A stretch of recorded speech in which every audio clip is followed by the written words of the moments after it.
Welcome back, everybody. Today I'm going to teach you how to change line height in Figma. This is a fundamental skill for creating polished, readable text layouts in your designs, so let's jump right in.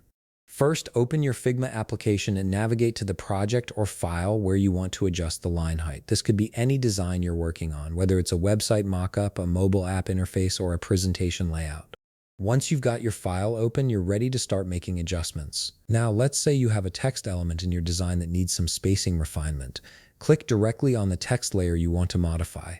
This will activate the text editing mode and bring up all the relevant formatting options on your screen. You'll notice that selecting the text opens up a range of controls specifically designed for typography. Next, shift your attention to the right side of your screen. This is where Figma houses all the design properties for your selected element. Look for the section labeled Typography.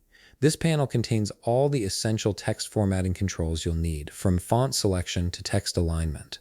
Within this typography section, you'll see an option called Line Height. This is the setting that controls the vertical spacing between lines of text, and it's crucial for readability and visual hierarchy in your designs. In the Line Height field, simply input the value you want to use. You can enter a specific number to set an exact line height, or you can use a percentage or auto value depending on your design needs.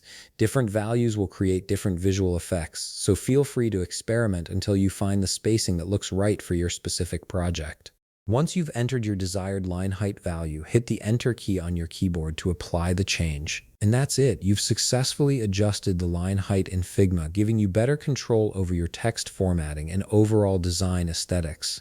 If you found this video helpful, please leave a like, subscribe, and see you in the next video.